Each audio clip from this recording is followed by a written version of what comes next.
So we're back, and this is bad.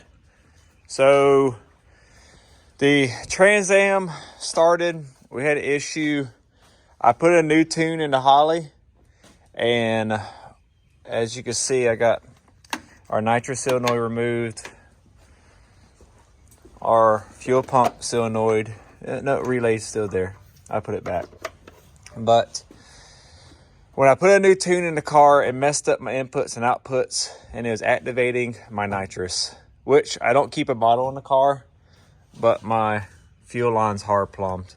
So the whole time I was trying to start the car, at some point, it was injecting raw fuel into our intake.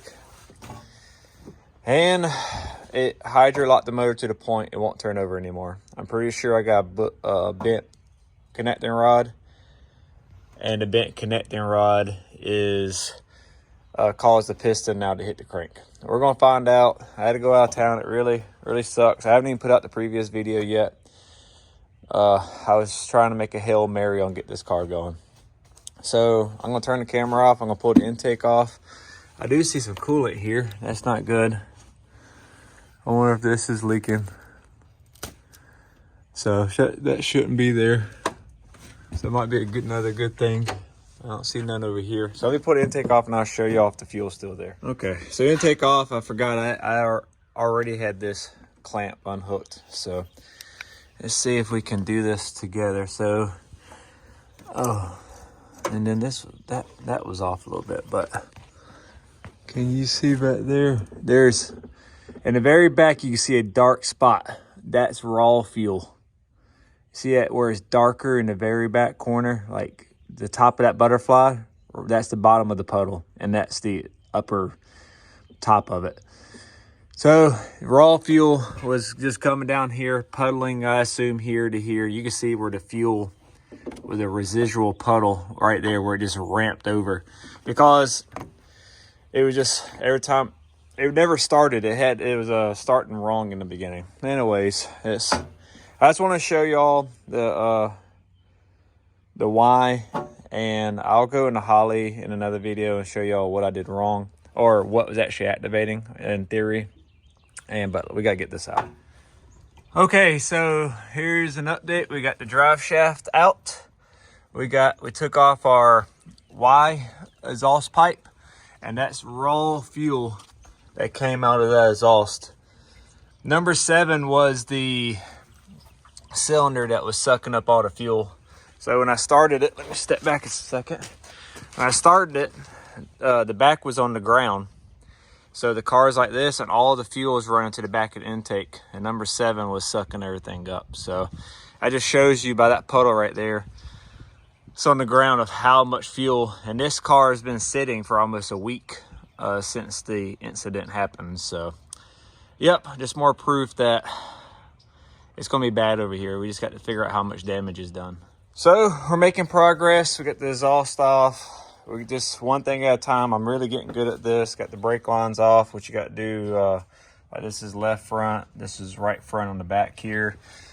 You move your mass cylinder out of the way, 215 millimeters, so you can get to this Torx head bits, the T50. Disconnected our return hose going to our adjustable fuel regulator. Disconnected our feed hose going to our injectors. Just one thing at a time. But I got the radiator out and the condenser, as you can see. I just want to go ahead and put a pull bar on it and show y'all what we got going on. Like I said, well, spark plugs are in it. We'll see how it turns. They shouldn't be tight. But you see we're locked up right here. And let's see how it moves the other way. We're building compression. Let me take these spark plugs out and I'll show y'all. Okay, spark plugs are now out. I'll show y'all. We're just turning and turning, and we're gonna get to where the crank, the piston goes back the other way, and we're gonna hit.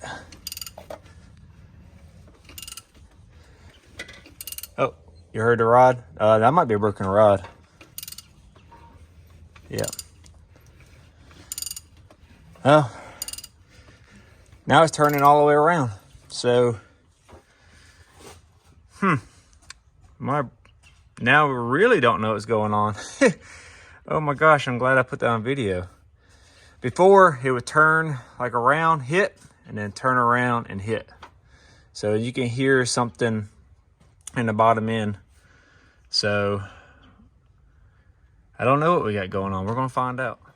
And as you can see, we're already getting close to the ground. So if you don't have this on the back ramps, what happens is your bumper starts digging to the ground. I just keep my jack stands in place.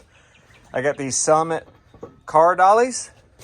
I just use a cherry picker. You got to get the good cherry picker, the big one from like Northern or something. But you can see we're maxed out here, so we can't go no further. And like I said, just keep moving my jack stands around. So right now I'm going to lower the cherry picker onto the jack stands, move the cherry picker out the way. And now I have car dollies. We got something, a transmission on a dolly. And then we can just use the jack, because the jack's on a piece of wood. Let's see if you can see it. Yeah, a piece of wood. And it'll just roll on out. And then we can start separating the engine. One of the biggest things about removing the F-body out of the car, if you want to know the truth, is your brake lines. They got these hooks, and they will grab on everything you wouldn't believe. So just keep watching your brake lines. You can see how it routes, because we're moving the whole subframe. What it does, that bad boy, that cylinder right there is going to be our bad one. Here we are, probably 5 hours later, and there's our issue. We broke a connecting rod from hydrolocking.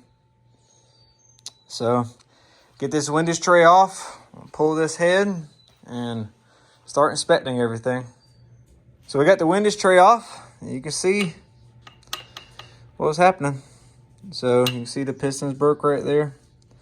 So I'm gonna, I guess, flip it over now and take the heads off and get it where I can get to everything. And looking at this one, it doesn't look bent, but I need to check the deck height of everything and just see if it's this one and only is all I need. Any bent rods. Because otherwise, hopefully we can just get away with one rod and then clean everything else up.